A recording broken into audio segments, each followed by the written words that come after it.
carcinoma del cuello uterino. Aparentemente nos dicen que es un carcinoma. Este es el cuello uterino. En el cuello uterino hay dos zonas.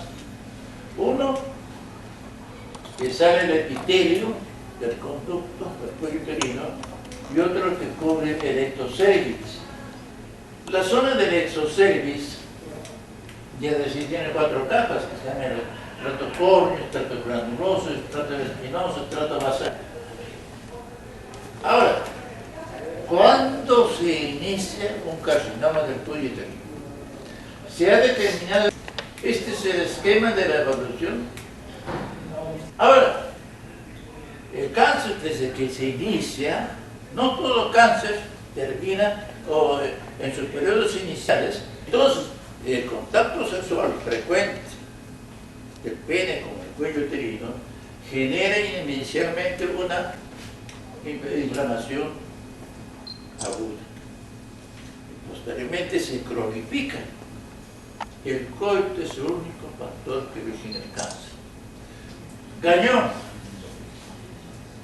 no encontró en Canadá, tampoco Rigoni y Monjas de Verona, Italia, y posteriormente Nix hizo un estudio de 100.000 monjas y no encontró ningún carcinoma. Y eso que las monjas se acuestan con Jesús toda la noche, dice, con Jesús me acuesta y con Jesús se levanta. Entonces no tuvieron ningún carcinoma. Entonces, ahora, otro factor que interviene en la aparición del carcinoma es el inicio del coito.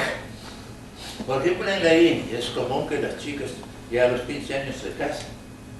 Y en la India el carcinoma en las niñas que se han casado a los 15 años o menos, el carcinoma es más elevado que el control. El número de parejas sexuales y las prostitutas. En las prostitutas hay 5 veces más carcinoma del cuello uterino. Ahora, otros factores sospechosos es la economía, la inmunidad moral y celular, el medio ambiente, el papillomavirus humano solamente es sospechoso. No está comprobado científicamente que origina el carcinoma del cuello. Y eso que nos quieren hacernos creer, me parece que hay que tratar de eliminar. Tenemos el factor hombre, multiparidad, anticoncepción, tabaco, raza, herencia, circuncisión, dieta y versículo, infección microbiana. Y acá en Brasil, haciendo ese mismo cálculo.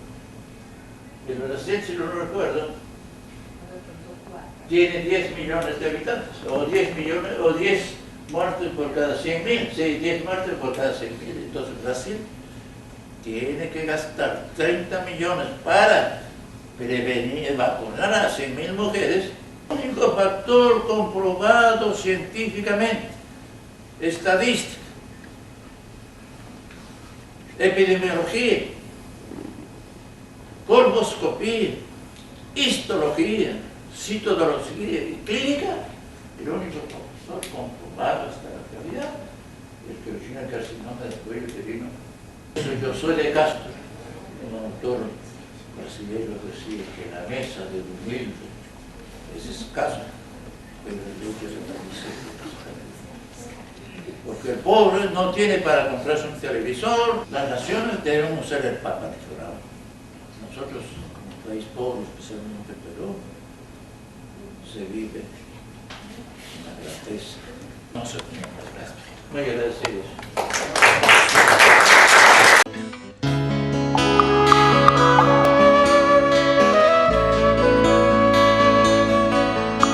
Então eu vou convidar vocês para a gente fazer uma pequena prática, um pequeno exercício dessa técnica. Ele chama de prática de atenção plena curta de 3 minutos. Numa primeira etapa, eu vou convidar vocês a dirigirem a sua atenção para a experiência do ambiente, e aí envolve atenção aos sons do ambiente. Essa prática ela pode ser feita, a princípio não tem uma restrição de olhos abertos ou fechados ou semicerrados. Depois de um segundo momento, eu convido vocês a perceberem a sua própria experiência interna, principalmente os pensamentos, emoções, e a gente termina com uma percepção da respiração, e depois a gente faz esse movimento de volta. Então, primeiro ponto numa experiência de atenção plena é a nossa postura. Tá? Então, a gente convida as pessoas a estarem numa posição confortável, porém desperta, atenta também. Não sei. Inicialmente, deem 3 ciclos de respiração profundo.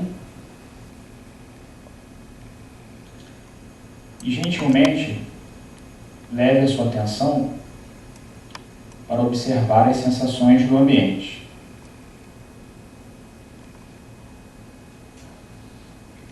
Em seguida, convide a sua atenção para perceber o seu próprio corpo.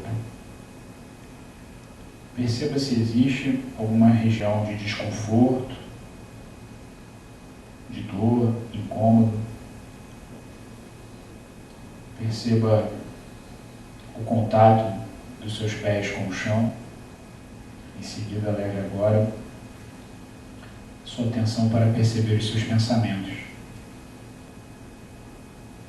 E lentamente abra os olhos e retorne ao seu estado natural de atenção.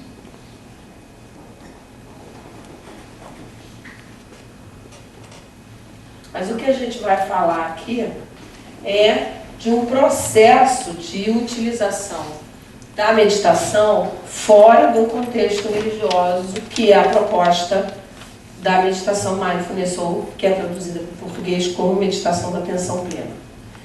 Uma proposta que traz como base, que ela foi construída a partir da contraposição da vida rotineira desenvolvida nas sociedades ocidentais, que se caracterizam por uma atividade muito apressada, uma qualidade de vida muito centrada em projetos individualistas, com uma incapacidade cada vez maior de parar e perceber e vivenciar aquilo que a gente está vivendo naquele momento.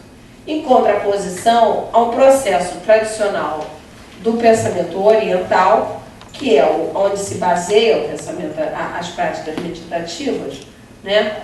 Que é de uma percepção centrada internamente do que é aquilo que está na nossa mente, e que a gente então pode falar de duas formas de viver, uma centrada para fora, uma centrada para dentro. Podría seguir pues trabajando con otras personas que necesitaba. Entonces, este es ahora el caminar mío como policía, acompañando en este tipo, digamos, de curaciones, de sanaciones por cosas de la fe. Así que yo quiero dar un testimonio solamente de lo que es posible con el Evangelio. Eso es todo, Marcelo. Gracias por su atención. E, obviamente, é nessa cultura oriental que nascem as práticas meditativas tradicionais. A definição é você viver na experiência presente, tá? Observando o que estiver acontecendo e se conectando com aquilo que está acontecendo, com abertura, aceitação e amabilidade, uma atitude de lidar com a vida, com aquilo que traz em cada momento, não de uma forma passiva, mas de uma forma crítica de lidar com essa característica da realidade, tá? Para que você possa, então, responder as coisas de uma forma adequada, né? Então, esses processos de aumento da autoconsciência, né, de autorregulação emocional e comportamental e de possibilidade de transcender a esses estados, né, emocionais a partir do desenvolvimento de uma situação, de uma possibilidade de compreensão amável, compassiva e equânime, ela é capaz de te retirar esse componente dos processos de adoecimento.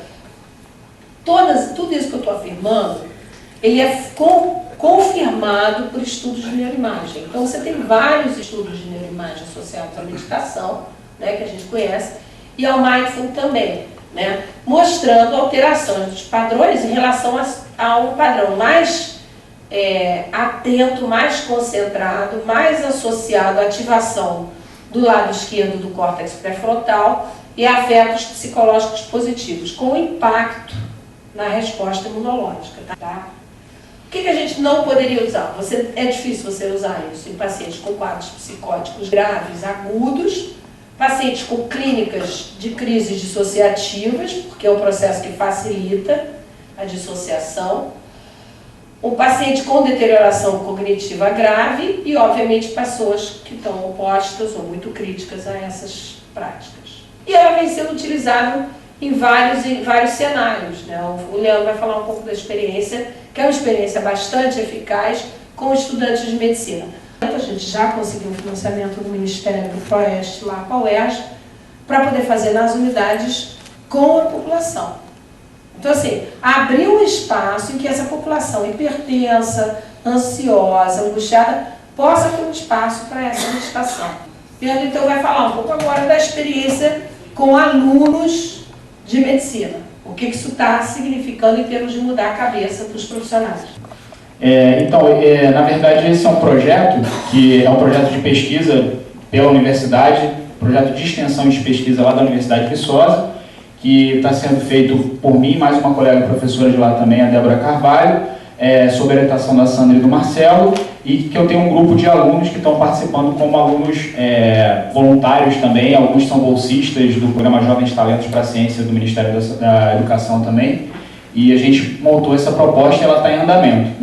Ainda que haja poucos estudos no Brasil sobre o tema, tem 2 estudos especificamente com estudantes de medicina, acho que não é à toa que se preocupa tanto com estudantes de medicina sobre isso.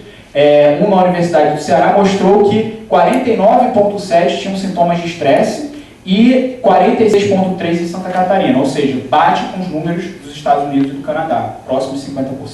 Os resultados foram que, com as intervenções focadas em mindfulness, feedback positivo dos estudantes sobre essas intervenções, melhora da saúde psicológica, da experiência de solidão e distúrbios do humor, maior consciência do estresse e seus efeitos e aumento da capacidade percebida de lidar com o estresse. Os resultados ainda a gente está processando, terminamos de tabular agora, vamos partir para a análise estatística dos dados, eu espero que a gente em breve já tenha isso lá em Viçosa também. E esse recado do Epiteto, que é o recado mindfulness, né? Zere por esse momento, mergulhe em suas particularidades, seja sensível a quem você é, ao seu desafio e à sua realidade. Livre-se dos subterfúgios. Pare de criar problemas desnecessários para si mesmo. Este é o tempo realmente de viver, de se entregar por completo à situação em que você está agora. Obrigado.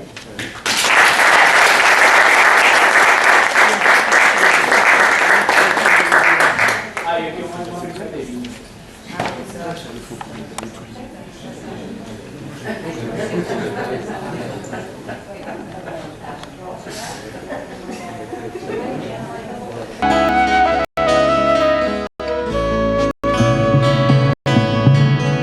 O objetivo principal da fitoterapia no município do Rio de Janeiro é atender as unidades de atenção primária, os pacientes que procuram as unidades de atenção primária, em algum momento atender as unidades que os pacientes que procuram a atenção secundária ou são encaminhados, tá? Porque o nosso foco maior é aqui, com algum foco aqui.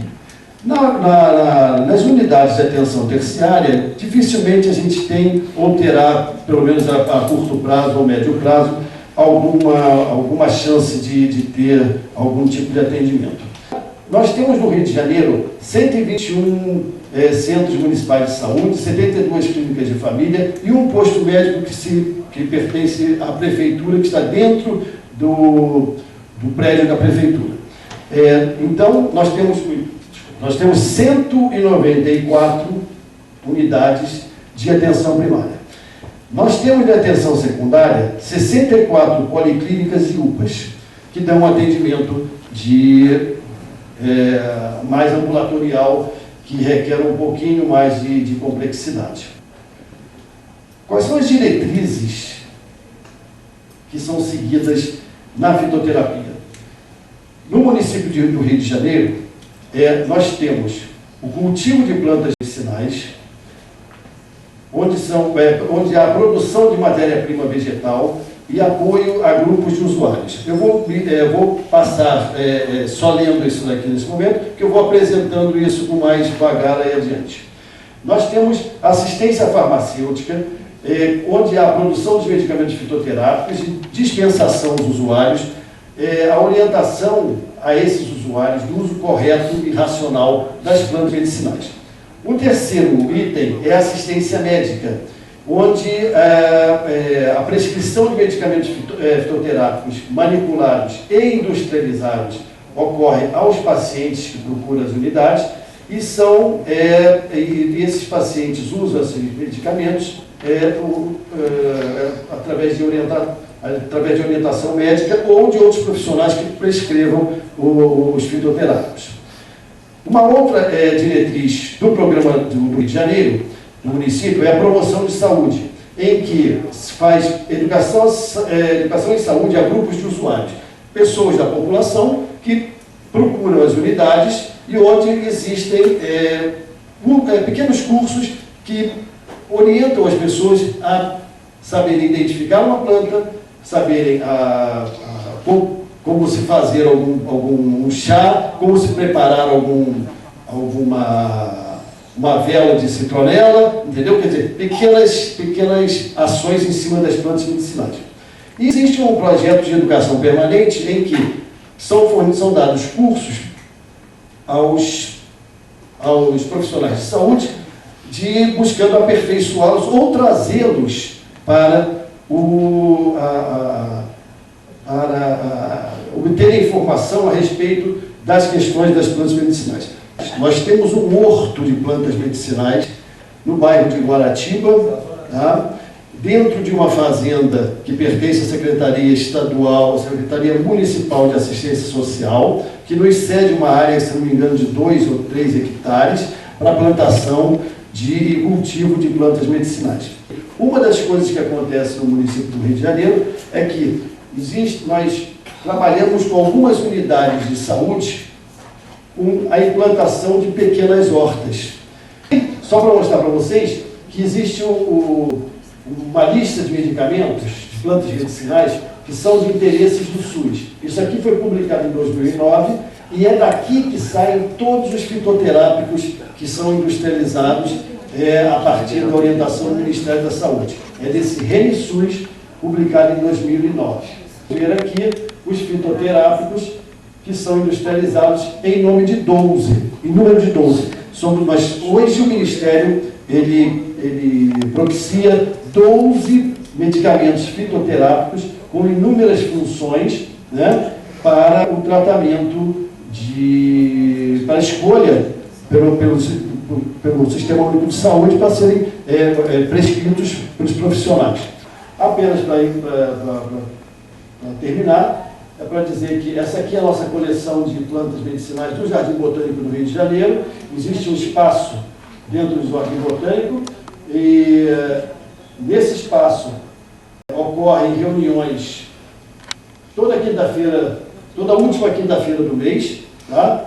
Essas reuniões são às 15 horas, abertas ao público, tá? E muito interessante porque são tomados vários assuntos, vários debates em cima sempre da área de plantas medicinais e eu acho que vale a pena visitar e comparecer a essas reuniões. Eu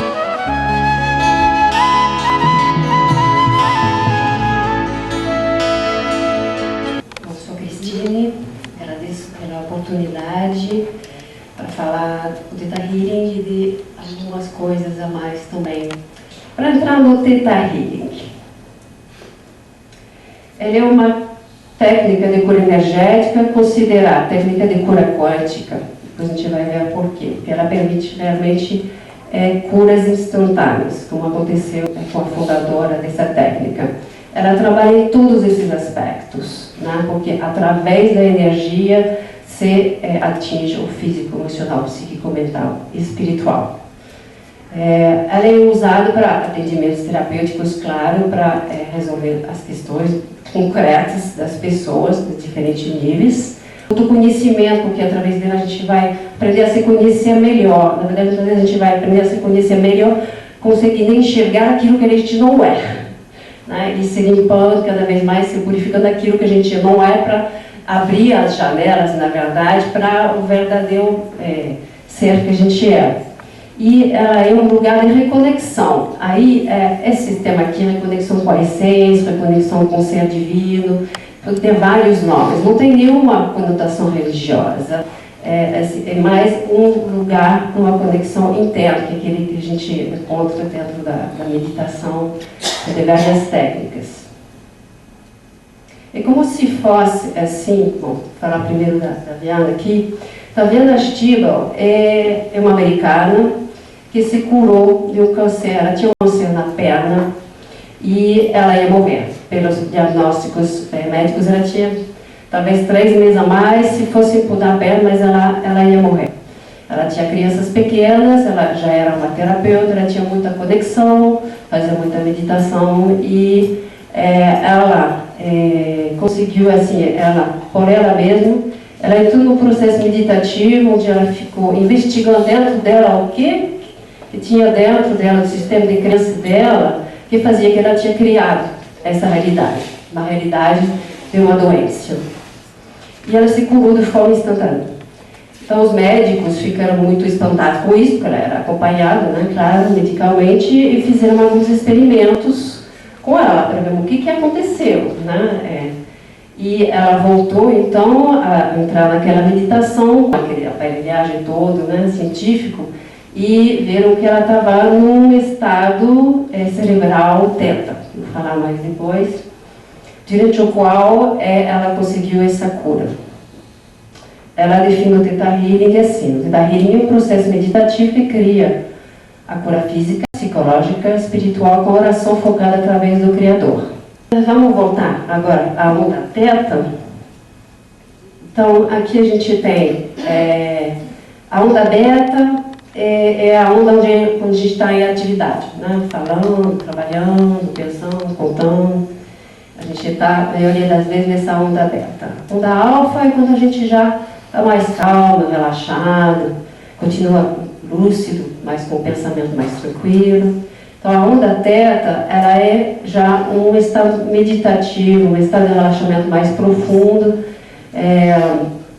que a gente usa, que o terapeuta usa, né, dentro da sua consulta.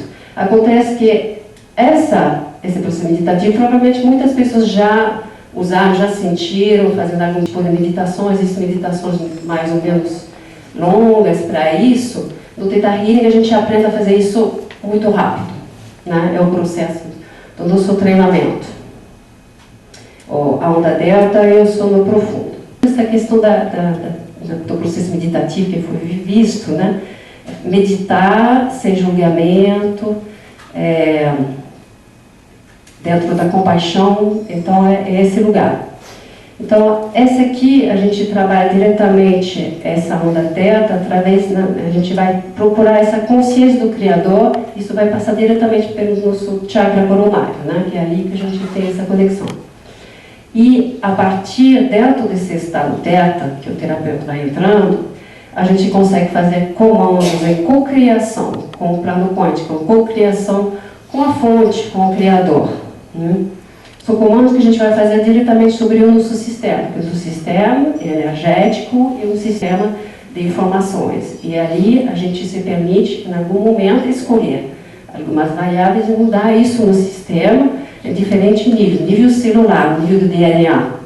Então, e essa transformação, ela acontece, isso a física quântica mostra muito, como a observação que permite realmente testemunhar e criar uma nova realidade. Se quiser saber mais do que meu contato, agradeço muito pela atenção. Se você tem alguma pergunta.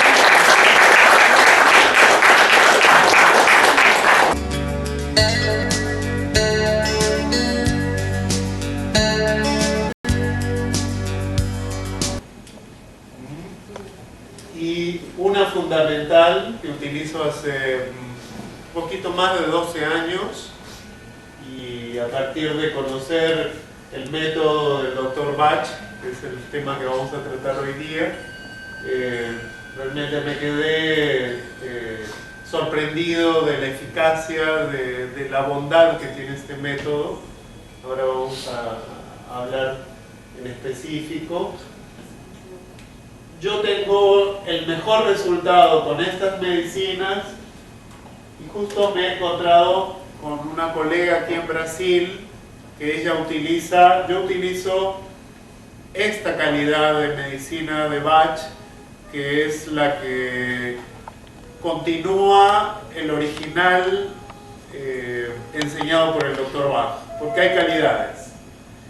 Y con estas se tiene un excelente resultado. Y en el caso de los remedios de Bach, actúan, ¿sí? Si hay enojo, en unos días o como mucho en un par de semanas, el enojo desciende. Si hay miedo, el miedo va siendo manejable, porque el miedo es una emoción no tan sencilla de manejar. En el caso de angustia, se utiliza la lagrimonia, que es uno de los 4 remedios del sistema Bach, que hay que tener mucho cuidado cuando uno se lo da a un paciente. Hay que tener un conocimiento para contener. Son solo 4 remedios que pueden generar movilizaciones. 4 o 5 podría haber, ¿no? De los 38 que mencionamos al comienzo, la mayoría tienen un accionar suave. Pero estos remedios, bueno, se requiere algunos amortiguadores, unas flores que compensan efecto de lo que empieza a mover, porque a veces abrimos estados anímicos que están contenidos, ¿no? Se abren canales de alguna manera. Con el método de Bach yo he tenido y tengo actualmente pacientes que me buscan para tratar ataque de pánico, que han probado con psicofármacos, con psicoterapia, con psicología ortodoxa y han mejorado un poquito, pero el ataque de pánico, que es un estado donde la persona o se queda sin respiración o entra en un estado de angustia, de shock, es una mezcla de miedo, angustia. Con los remedios de Bach gradualmente se va retirando el ataque de pánico. Normalmente es un proceso entre 2 y 4 meses y después se retira y puede que el paciente tenga alguna recaída y desaparece en el tiempo. Yo tengo pacientes que veo hace 10 años y me vuelven a buscar a veces para un refuerzo con los remedios de Bach. Y en el caso de niños es fantástico, es una maravilla. Yo he atendido montones de niños, trabajo en el hospital del niño viendo estos casos. Se trabajan muchos aspectos que no se logra con lo convencional. Lo interesante del método de Bach es que es simple, es efectivo, es uno de los métodos que se aprende en no mucho tiempo, pero no mucho tiempo. Yo creo que un buen terapeuta Bach por lo menos 2 años de formación. Me pueden buscar a través de internet. Yo tengo una página de etnomusicoterapia, una práctica generosa donde ponemos música, enlaces de música que utilizamos en los talleres de musicoterapia, música de otras personas, música de las regiones, música tradicional, música valiosa de distintas culturas. Y la gente también, maravillosa, así que agradecerles a todos. Y bueno, mañana continuaremos otro poquito más.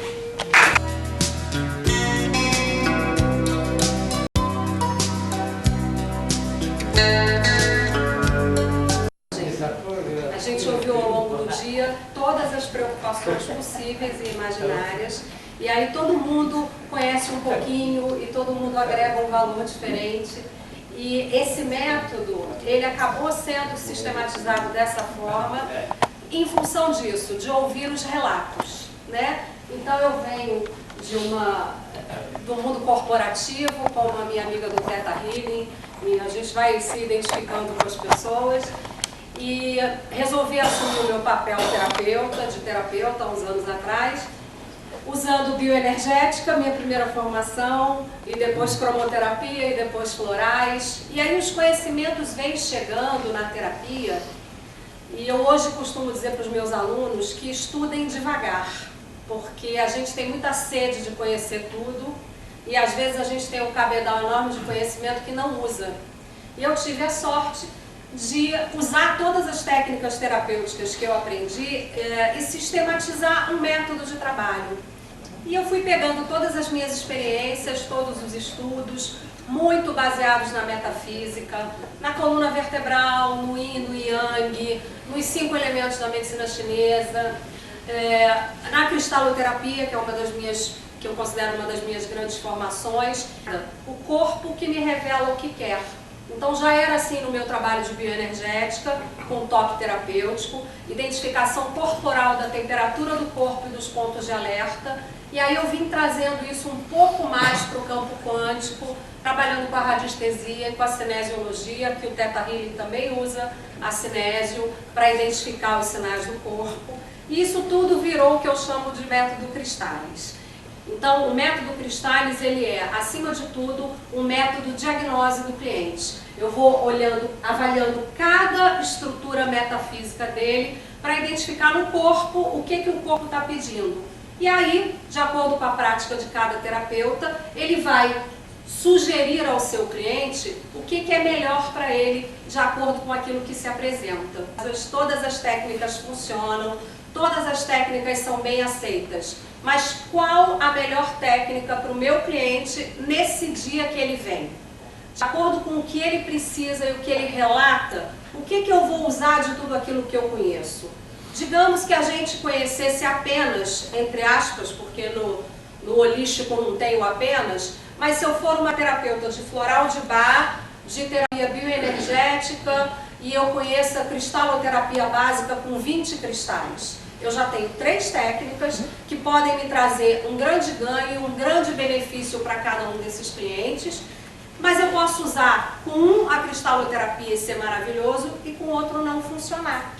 E aí, isso que foi mexendo comigo ao longo desses anos. Então, quando que eu uso uma terapia física, quando que eu uso uma psicológica, quando que eu uso uma energética, quando que eu uso uma vibracional, quando que eu uso uma quântica? Quem vai me responder isso? O corpo do meu cliente. É a metafísica e são as respostas do corpo. Essa é a sistemática do método Cristais.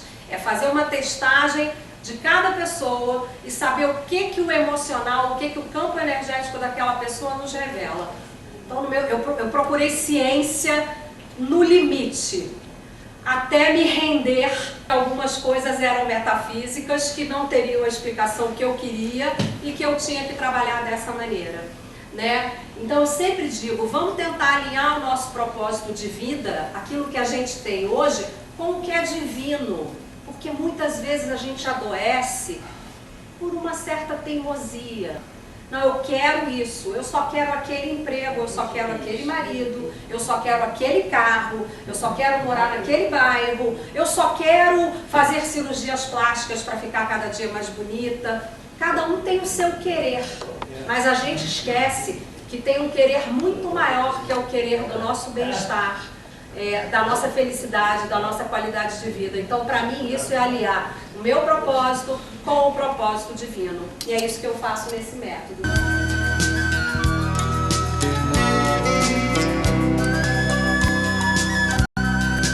Lavanda, muito menos volátil, então lavandulol não vai evaporar. Mas o dioxeno, que está o produto ativo em capim-limão, evapora.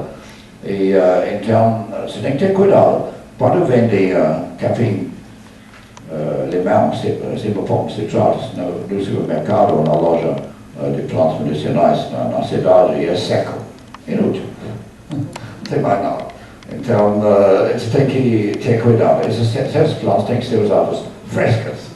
Ou, por exemplo, o Dierberger, óleos essenciais, copia, talvez principal de São Paulo, produtor de óleos essenciais. Ela tem plantações de capim-limão em Limeira e ela destila a planta lá no campo. Ela tem um destilador lá no campo, alimentado com um riacho que dá água para condensador. E no sul de França, onde produzem óleos essenciais para perfumes, principalmente, e aromáticos também, as plantas são colhidas dentro de um tipo de caminhão-tanque que abre e põe diretamente no campo dentro do caminhão-tanque. Depois esse caminhão-tanque vai para a fábrica. Na fábrica são ligados tubos de vapor E o material destilado naquele tanque não se expõe não expõe nunca a aberto. Estão incluídos, depois destilados dentro do mesmo dia. Então eles têm que ter cuidado com óleo essencial volátil e tem que ser preparado por isso. E tem muito trabalho científico. O Brasil talvez foi declarado em 1995, mais ou menos, como o país que mais produzia trabalhos científicos sobre química e farmacologia de plantas. Então não é que nós faltamos pesquisa. Pesquisa está sendo feita e está feita. Algumas plantas que são asiáticas também, como coco, que foi mencionado coco. Eu levantei, uns 10 anos atrás, tentei levantar a coco, descobri que o Google, eu acho que Google tinha nascido nessa época, tinha mais de 3.000 trabalhos científicos sobre coco. O que mais me interessou é a atividade que foi detectada na Unicamp, a atividade contra melanoma, acho muito importante. Essa atividade tópica sobre melanoma é muito importante em coco. E não é explorado praticamente. Nós tivemos uma experiência semelhante que também foi confirmada pelo grupo em Campinas de Copaíba contra melanoma e contra outros tumores. Uso tópico, não. Então, essas são coisas que precisam ser investigadas entre as doenças.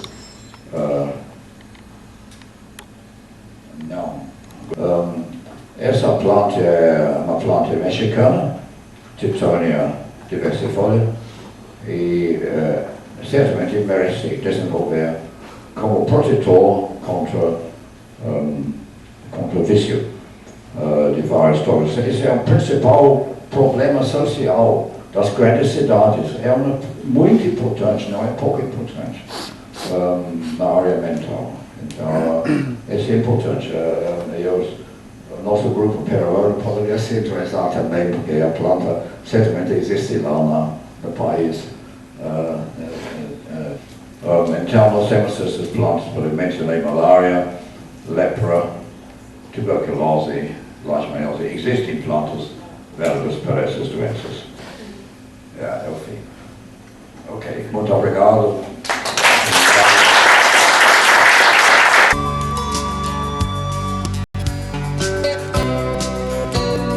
Antropologia da medicina, racionalidades médicas e perspectiva comparada. O Dr. Duval é acupunturista.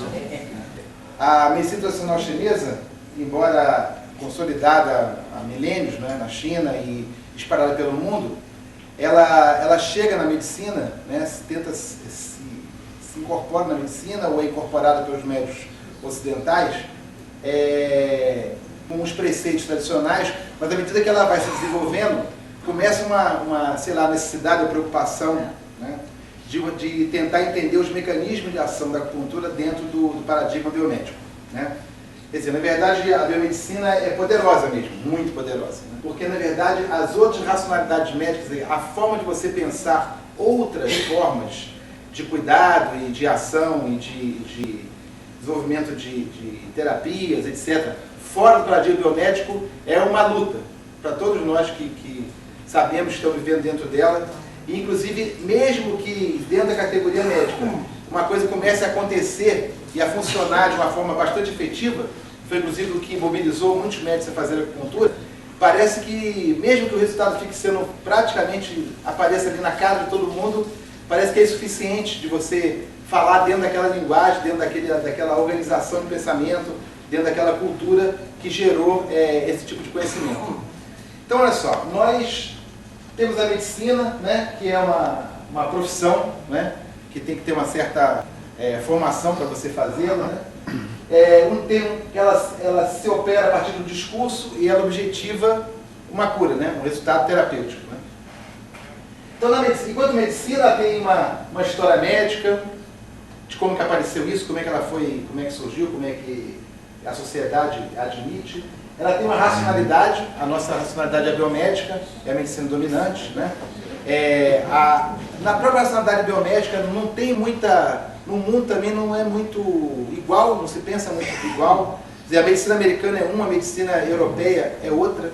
A medicina alemã é completamente diferente da medicina americana, se baseia em outros princípios, mas são, assim, postuladas e verificadas e, de certa forma, referendadas pelo método científico. Então, qual é o desafio agora da gente com isso? Criar as tais linguagens de transição. Isso é uma questão complicada, porque quando começou no meio médico a entrada dessa explicação científica da acupuntura, os primeiros postulantes disso, eu participava ativamente dos grupos de discussão, né? E eu tentava buscar o tempo inteiro com esses colegas, pô, cara, é bacana você fazer isso, bacana essa literatura que está trazendo aí, principalmente americana, mas vamos tentar ver se a gente consegue fazer um discurso intermediário, que a gente monte, né, uma possibilidade de fazer conviver esses modelos explicativos, porque isso vai trazer ganho para os dois lados, né? Infelizmente não foi uma coisa que aconteceu, né? Acabou de estar setorizado hoje, quer dizer, tem um grupo que pensa assim, um grupo que pensa de outro jeito. E aí essas brigas vão continuando assim. E aí eu também estava cansado de brigar, eu saí fora e resolvi buscar antropologia para que eu pudesse entender o que está acontecendo. Para mim foi bom, porque hoje a gente consegue balizar de outra maneira, né? E ver quão é difícil a gente mexer nessas coisas. Importante, hoje é uma discussão grande, é a questão de quando é que você termina ou não a vida no CTI. Aonde que é o seu limite? Onde é o seu limite da intervenção, você como profissional de saúde e o outro? O que o outro tem para te ensinar que você não sabe, que se você absorvesse, você incorporaria a técnica ou a prática de você cuidar melhor dele, né? O que acontece além do que a gente aprendeu na faculdade, o que a gente aprende na ciência, que outros parâmetros e elementos podem surgir dali para você fazer isso? Porque quando a gente vê o discurso com muito cuidado para analisando, fica assim, ó, o grupo de saúde foi uma comunidade tal. Aí fala assim, estamos ensinando a elas uma nova forma de elas modificar posturas até então erradas. Não é isso. Ela não passou a vida inteira em postura errada. Ela tem um comportamento que foi adequado àquela situação que ela vivenciou ali.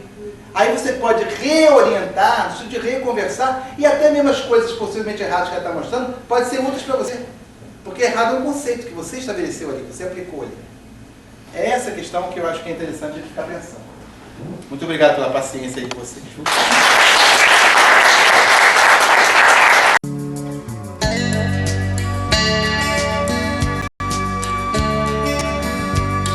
Quando você se vê, né, na frente, dentro de uma estrutura de atendimento, no caso, esse serviço, eu pendurei ele no serviço de dor, porque é dentro de um serviço de dor, o serviço de atendimento de fitoterapia, e nós trabalhamos nesse lugar só com pacientes complicados, né? Eu diria que a gente estaria entre um atendimento terciário e um atendimento quaternário.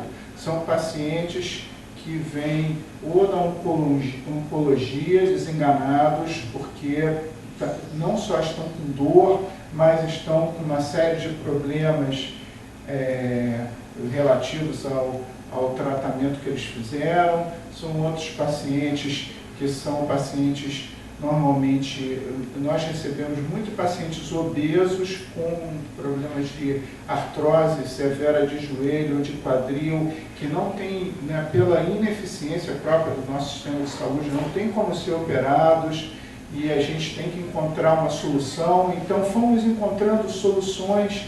Isso daí foi feito, né, uma parceria da ABFIT, que é a Associação de Fitoterapia, onde eu participo, com o Hospital do Andaraí, né, e começou em janeiro de 2013. A maior parte desses casos aí estão entre 2013, começo de 2013, março de 2013 e março de 2014. Né? Nesse local também que a gente aproveita para treinar pessoas, né, a aprenderem a usar fitoterapia. E nesse atendimento específico que é da fitoterapia, a gente faz isso combinado com uma abordagem nutricional, entendeu? Então tem sempre um médico e uma nutricionista, porque a gente, na verdade, né, você fazer a distinção, né, onde termina aquilo que pode ser contextualizado como alimento e onde começa aquilo que é contextualizado como fitoterápico, é parecido. Então a gente chegou à conclusão que essa abordagem era melhor, é a abordagem que a gente utilizou, né? E assim, nós conseguimos atender, né, nesse período ali de 2013 a 2014 a 108 pacientes, não muito, mas é grande, principalmente considerando que muitas das coisas que a gente está usando aqui ou são feitas através de trabalho voluntário, ou são medicamentos que foram doados por alguém, é tudo nada que poderia vir pelo sistema convencional é viável. Então a gente teve que improvisar tudo, né? Nós fizemos 373 consultas com esses 108 pacientes, alguns pacientes, 2 ou 3, assim, a gente também procura racionalizar o máximo possível, né? Porque quando o paciente melhora muito tudo, a gente já vai, né, passando ele para um nível de menos esforço, né, e se concentrando nos que precisam mais. Bom, aqui a gente tem uma ideia que uma quantidade significativa uma quantidade significativa dos pacientes, né, melhorou em relação aos que não melhorou. É claro, sim, isso daí é para dar uma ideia geral, né, mas mesmo que a gente não tenha, e nem era o objetivo disso, fazer um grupo ou um comparativo, dá uma ideia que o impacto é positivo. Você compara isso com qualquer série clínica, você vê que o impacto é significativamente positivo. Ao mesmo tempo que também nos outros sintomas, né? Pacientes com menopausa, dislipidemias, insônia, né? Uma série de problemas comuns, e muitas vezes são comuns, como eu falei, nos pacientes que são pacientes ou que fizeram quimioterapia de câncer, ou então são pacientes policomplicados, estão lá no hospital há muito tempo, sem muita solução. E temos esse serviço, que hoje em dia é o serviço mais bem avaliado da audição ambulatória de Andaraí. Bom, aqui tem o meu e-mail, né? Quem quiser falar comigo pode mandar um e-mail, e eu agradeço muito ao Dr. Marcelo e a todos vocês por terem me escutado.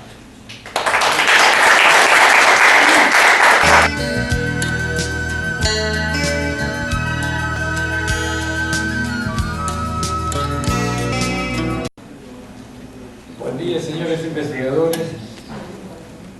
Segunda oportunidad que me han dado hoy día. Muchas gracias. Vamos a hacer la acción del maticos en el tratamiento de lesiones ulcerosas de miembros inferiores de pacientes con diabetes. La próxima. El matico es una planta hermosa, un arbusto, una de variedades Piper angustifolia, es la que más adecuado, más amena hemos encontrado en relación a las otras especies. Crece hasta los 3.500 metros sobre el nivel del mar.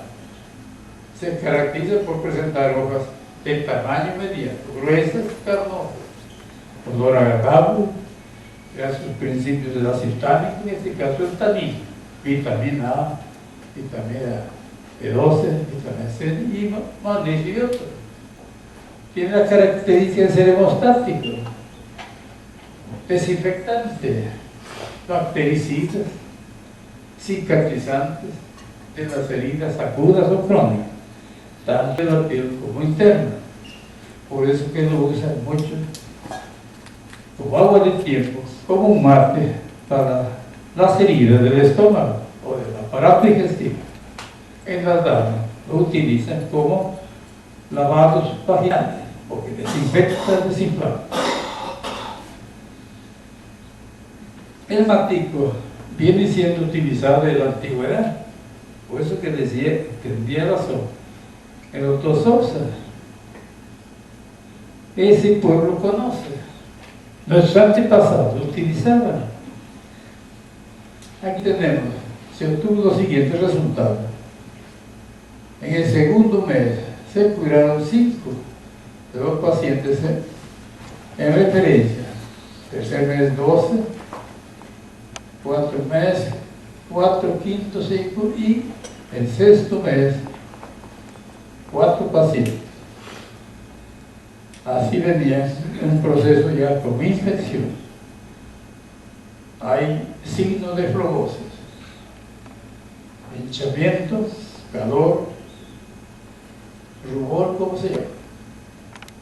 Entonces, las heridas se complican con infecciones a base de bacterias o otros elementos que son los hongos. Entonces, nos da una úlcera varicosa. Después del tratamiento, podemos sacar, sean cicatrizadas, pero para eso también tenemos que pensar cómo está su glicemia. Entonces hay que hacer su control de cada 15 o cada 3 semanas. Decimos que las infusiones de las cremas a base de matico en pacientes diabéticos que padecen de estas heridas o úlceras deben utilizar bajo el conocimiento, la atención del médico, ya que estas medicinas son baratas y efectivas. La próxima, aquí está, obrigado pela su atención. Entonces, yo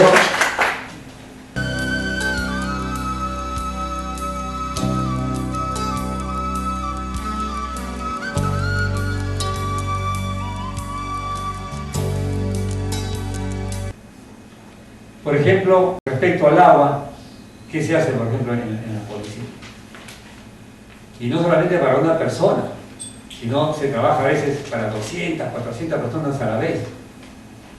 Para dormir, por ejemplo, con mayor calma en los ambientes policiales. Ustedes saben que se inicia la formación en una condición de acuartelado, ¿no? Y entonces se necesita pues como tener hasta un dominio en las personas para cuando se diga a dormir, a un toque de corneta o a una voz, todos empiecen a dormir, ¿no? Y no pierdan las horas en buscar el sueño, sino que tienen que dormir porque las horas para el descanso son muy pocas y hasta eso está reglamentado, ¿no? Está reglamentado. Y si uno empieza a dormir a las 24 horas, a las 5 horas siguientes ya tiene que estar de pie. Entonces hay que sacarle el máximo de provecho de esas 5 horas que están destinadas supuestamente para el descanso.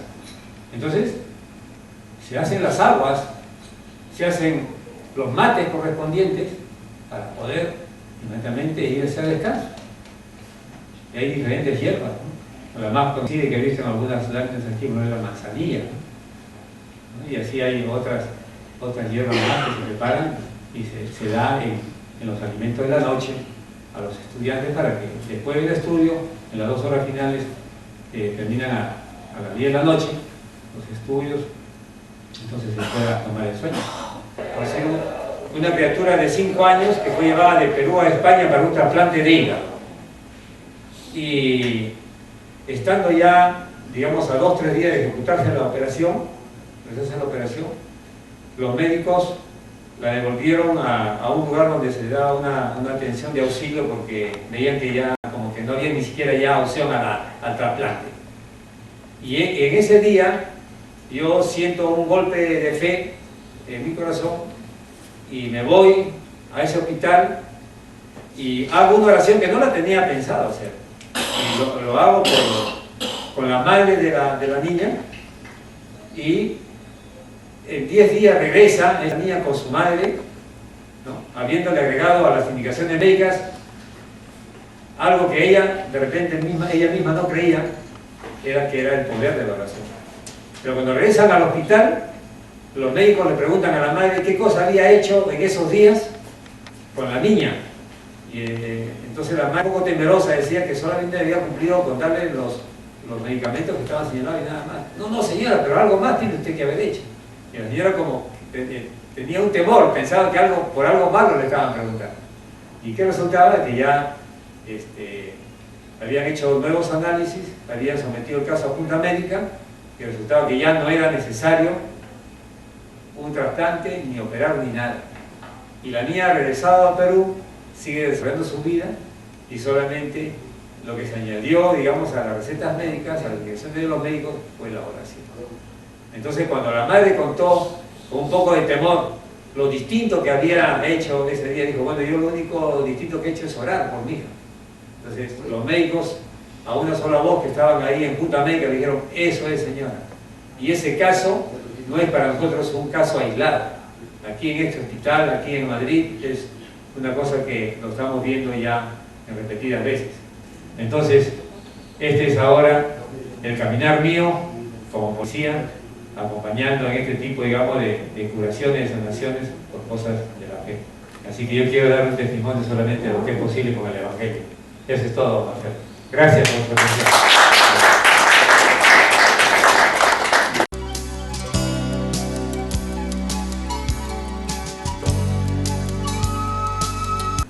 Les voy a ir presentando poco a poco algunos de los instrumentos que yo uso en esta terapéutica que denomino etnomusicoterapia. ¿Sí? Tal vez conocen estos instrumentos que son orientales. Y instrumentos autóctonos americanos, especialmente de la cultura andina.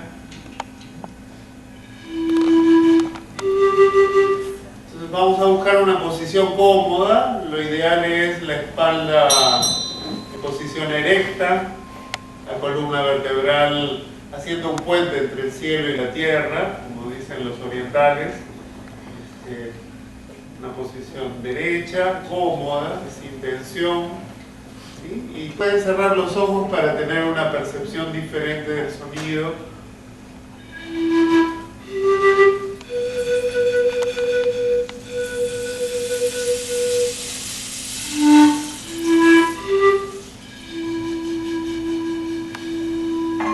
Como la calimba.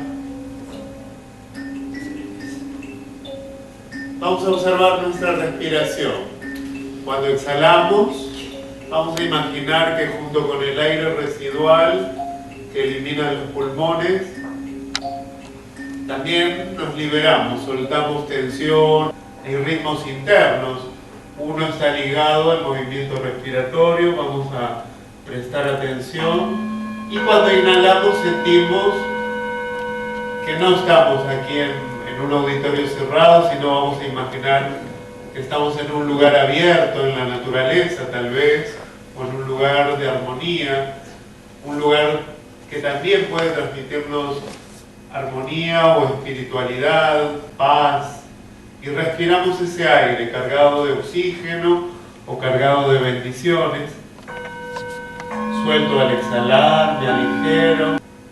También podemos imaginar a través de desplazarnos con la mente al lugar, viendo colores, tal vez plantas, flores, o el movimiento del agua, o el cielo.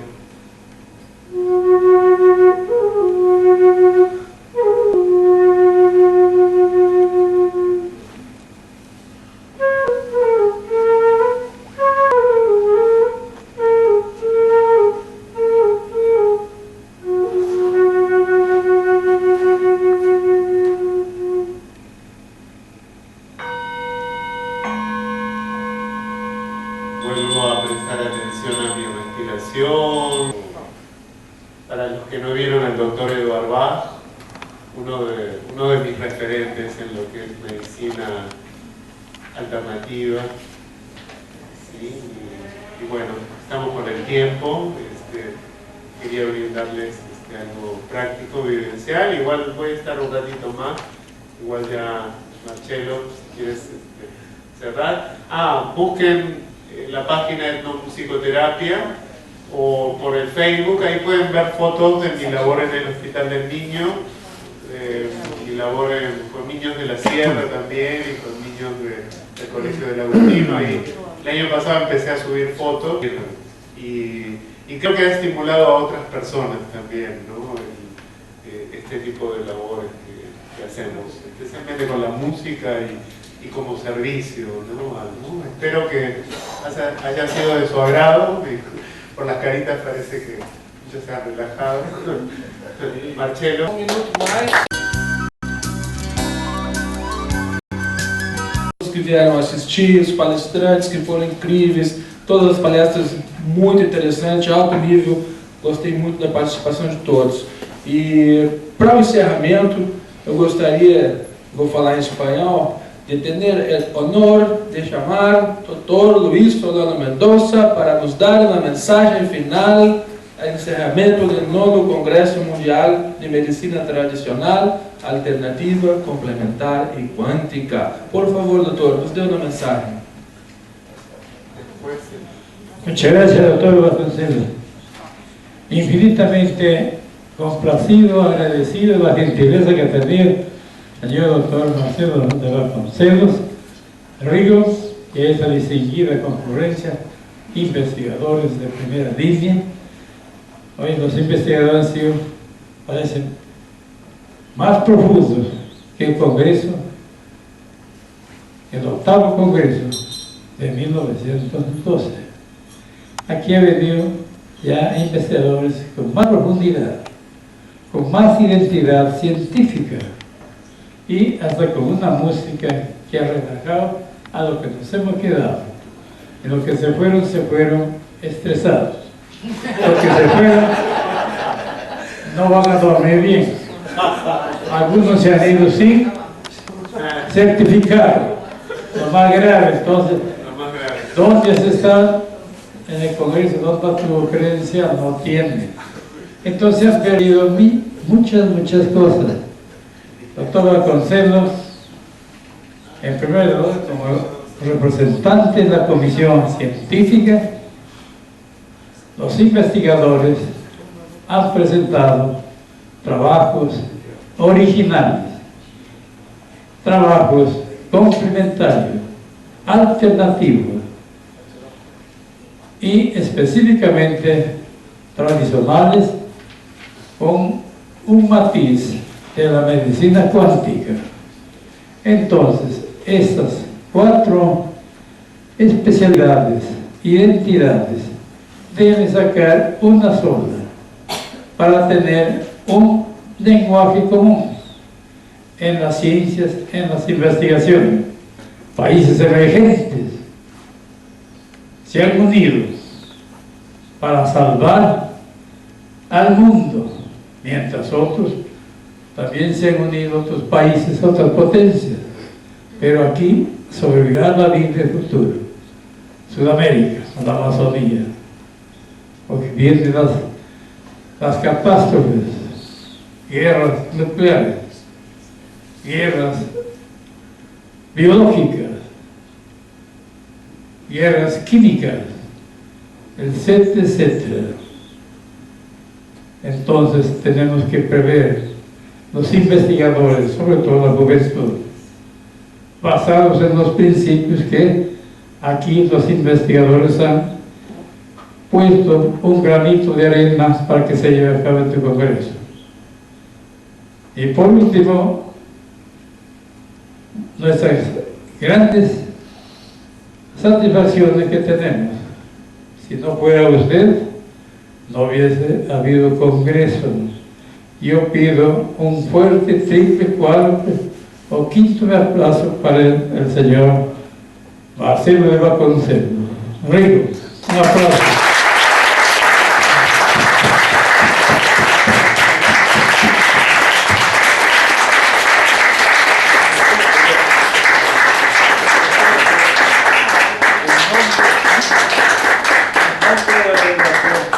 De Perú, Lima, nos vamos muy alegres, muy contentos de haber cumplido una promesa, y el Señor nos ha iluminado, estamos acá, y nos vamos agradecidos de vuestro hospedaje aquí en Río de Janeiro. A todos y cada uno de vosotros, muchas, muchas felicidades. Y al músico que nos ha deleitado, casi duelo. Muchas gracias, don Alejandro. Muchas gracias. Le dejo a mi